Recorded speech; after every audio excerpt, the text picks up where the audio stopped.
Lasla, Your Royal Highness, Aji, Excellencies, dignitaries, ladies and gentlemen, I feel honored by BES to be one of the speakers for this session. I would like to talk on this innovation and investment in agriculture. I would apologize if you already know this. A lot of things that I am presenting here is just to re-emphasize it. So, just to begin with, we have just less than 3% of our land cultivated, and 57% of our people depend on agriculture for food. We have diverse agroecology. We can produce different types of food because we have got various altitude. Maize, rice, wheat, potato, citrus, arachidonut, apple, cardamom and vegetables are the most dominant crops. What are the enablers?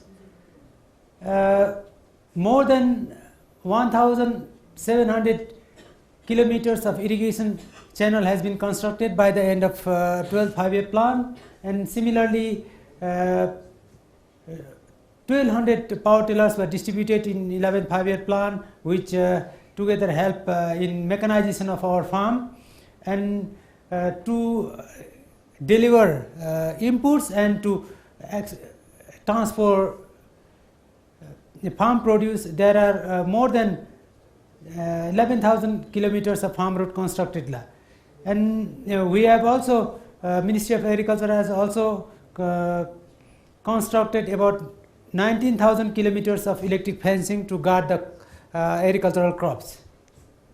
So where are our farmlands located in Bhutan? They are located along the river valleys, and this map shows where the settlements are, and agricultural lands are just around the settlements. So let us look at the budget of the Bhutan for last 11 5 years plan. This is the gist of the last 11 5-year plans. So from starting with just 107 million in first 5-year plan, it has shoot up to 213,000 million in the 11th 5-year plan overall outlay. The green bar shows the agricultural share of the budget. The next slide shows how much of that overall outlay was given to Ministry of Agriculture, R&R sector. So this this graph shows that from 4th 5-year plan, the budget share for R&R sector has declined. For example, in 4th 5-year plan, it was 23.4%. It declined to 7% in the 5th 5-year plan. So what is the effect of that decreasing budget to the GDP contribution? Less you invest, lesser you harvest. So we have seen less money input for R&R sector, so contribution to GDP has been declining. So let me present some of the innovation in terms of rice. From 1981 to 2017, this is the latest data available, and it has been compiled from various sources from the Department of Agriculture, Ministry of Agriculture. So the line shows the productivity. It is the production for unit area of land, and in terms of rice, productivity from 1981 to 2017, productivity has consistently been increasing. And then what is not very pleasing is that we can see this area declining over this time. Although our productivity, our yield per unit area has doubled from 1981 to 2017, the area has declined over this period. So average yield has doubled in this last 26-27 years because of the innovation in varietal development, innovation in irrigation, crop nutrient management, plant protection, and so many other factors. And Currently, rice self-sufficiency is achieved at 47%. And cultivated area has also decreased from 2,800 hectares in 1981 to 2,547 hectares in 2017. So area has declined even though the productivity has increased. So if we just do a simple scenario analysis, if our land, cultivated land area had remained same as in 1981, what would have been our production today? So we would have been able to produce more than 31,000 tons of extra rice using that land. So that would have calculated into almost 19,000 tons of milled rice, calculated at 60% recovery, and it could have fed 1/5 of Bhutanese population. So that is taking an Bhutanese average of 140 kg per person per year. So because of this decrease in area, we had to forego so much of rice production. So if we translate this 1/5 of the population, it is more than 134,000 people feeding that much people per year. So it's quite a lot of rice that we had foregone because of decline in area. So what are the causes of this? Some of the prime rice growing area had gone into other purposes. One of them is town development. For example, Babesa in Thimphu, Khuruthang in Punakha, Bajothang in Wangdila. The other thing is that other infrastructure development has also taken over our agricultural land. One of the other more pressing is that insufficient irrigation water. Although there are agricultural land, but insufficient irrigation water makes farmers leave their land fallow.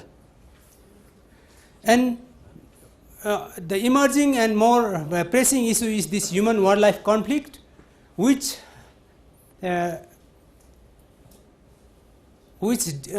do not favor farmers to grow crop because farmers leave their land fallow.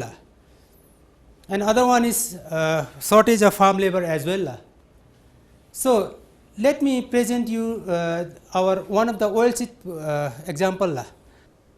Now let's look at the situation in mustard, another important oilseed crop in Bhutan. The available data from 1981 to 2017 shows that the yield of mustard is inconsistent. It has been hovering up and down.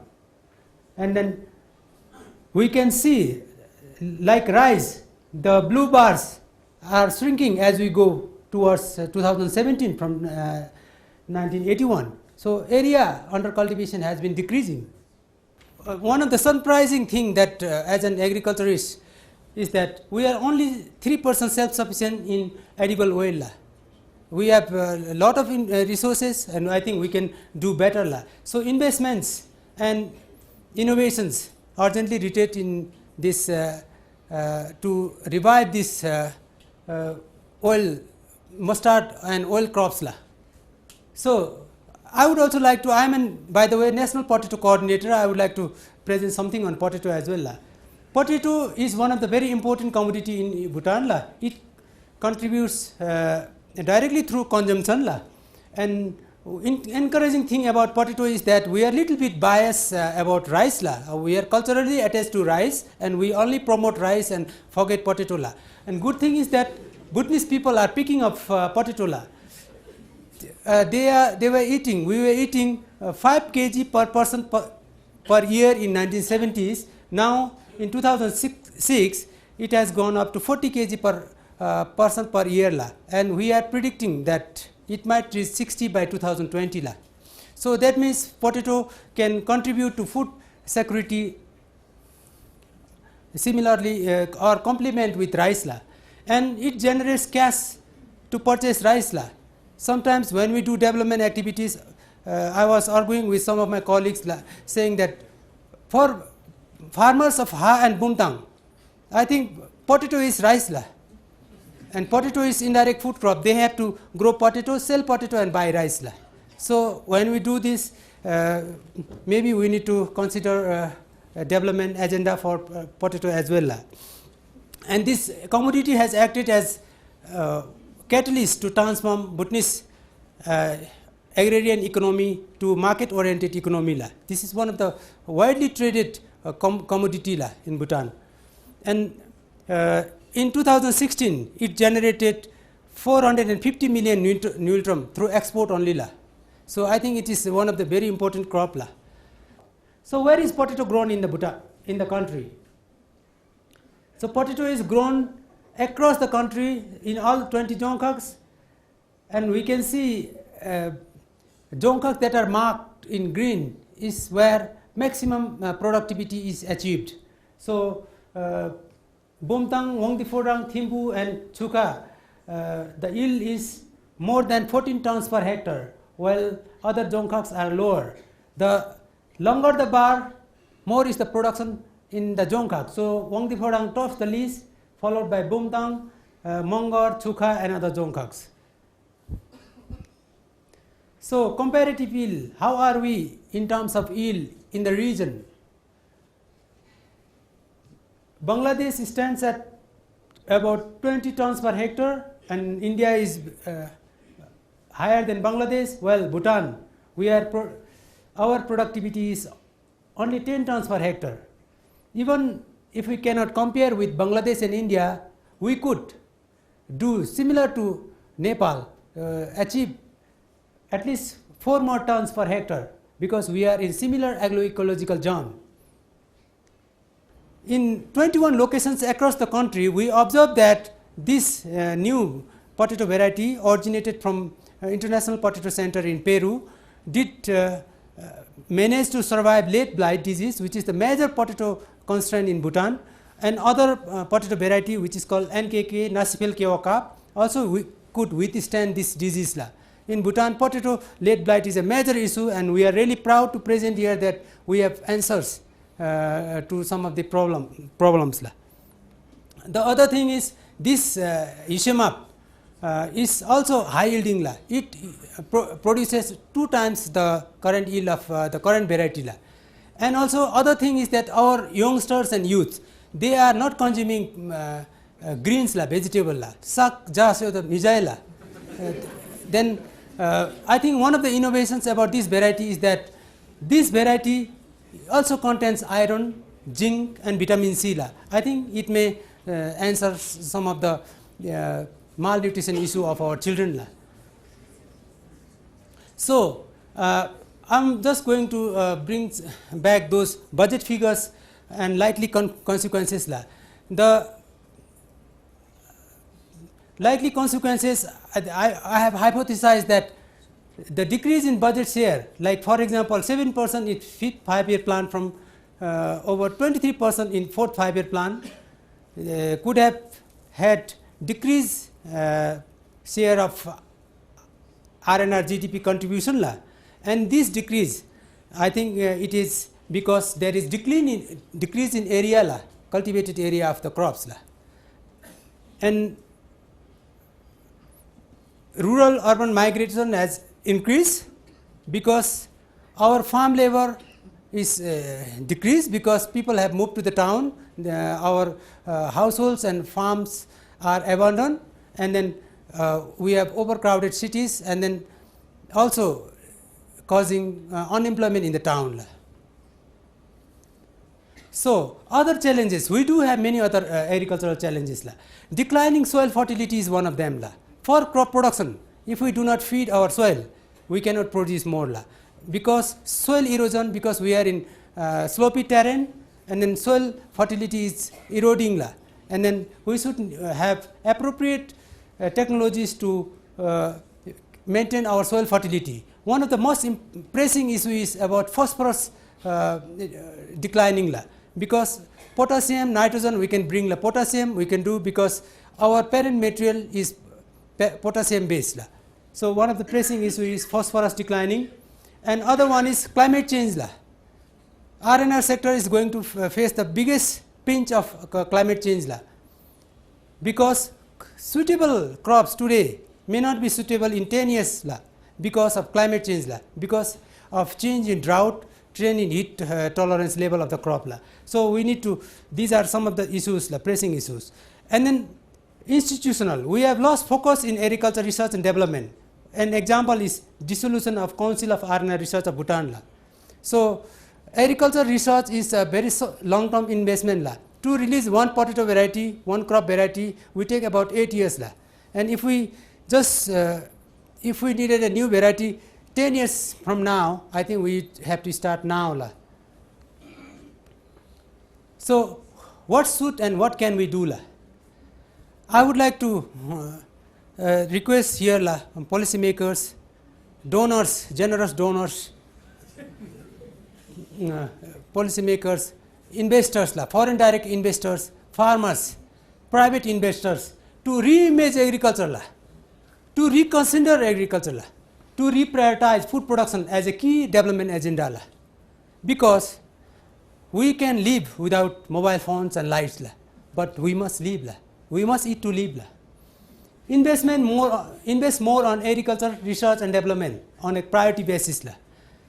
And we need to build a critical mass of human resource for important crops and for important aspects like mechanization, soil, plant protection, seed sector, post harvest marketing la.